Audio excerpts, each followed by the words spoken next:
اے اہل اسلام، اب اللہ اور اس کے رسول کی طرف سے ان مشرکوں سے جن سے تم نے عہد کر رکھا تھا بیزاری اور جنگ کی تیاری ہے۔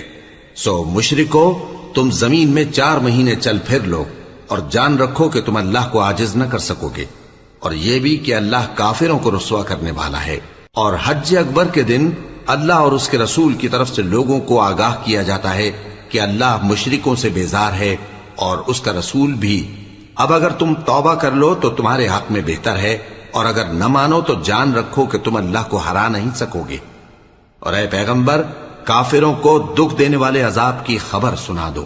البتہ جن مشرکوں کے ساتھ تم نے عہد کیا ہو اور انہوں نے تمہارا کسی طرح کا قصور نہ کیا ہو اور نہ تمہارے مقابلے میں کسی کی مدد کی ہو، تو جس مدت تک ان کے ساتھ عہد کیا ہو اسے پورا کرو، کہ اللہ پرہیزگاروں کو دوست رکھتا ہے۔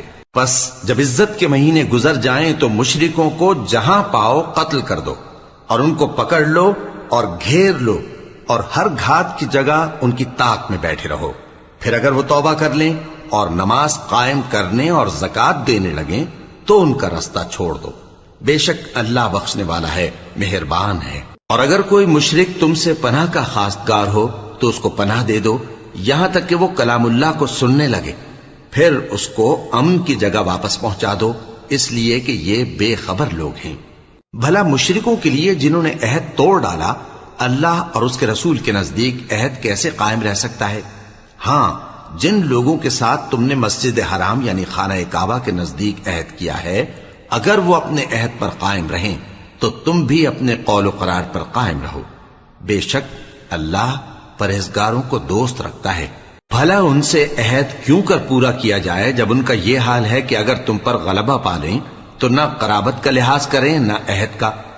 یہ منہ سے تو تمہیں خوش کر دیتی ہیں، لیکن ان کے دل ان باتوں کو قبول نہیں کرتے، اور ان میں اکثر نافرمان ہیں۔ یہ اللہ کی آیتوں کے عوض تھوڑا سا فائدہ حاصل کرتے اور لوگوں کو اللہ کے رستے سے روکتے ہیں۔ کچھ شک نہیں کہ جو کام یہ کرتے ہیں برے ہیں۔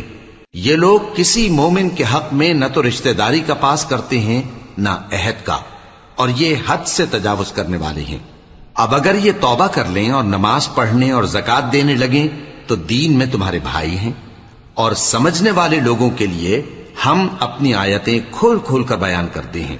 اور اگر عہد کرنے کے بعد اپنی قسموں کو توڑ ڈالیں اور تمہارے دین میں تانا زنی کرنے لگے تو ان کفر کے پیشواؤں سے جنگ کرو، ان کی قسموں کا کچھ اعتبار نہیں ہے، عجب نہیں کہ اپنی حرکات سے باز آ جائیں۔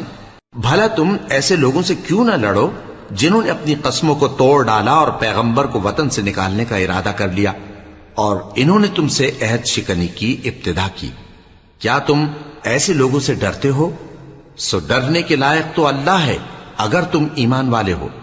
ان سے خوب لڑو، اللہ ان کو تمہارے ہاتھوں سے عذاب میں ڈالے گا اور انہیں رسوا کرے گا، اور تم کو ان پر غلبہ دے گا، اور مومن لوگوں کے سینوں کو شفا بخشے گا، اور ان کے دلوں سے غصہ دور کرے گا، اور اللہ جس پر چاہے گا توجہ فرمائے گا، اور اللہ سب کچھ جانتا ہے، حکمت والا ہے۔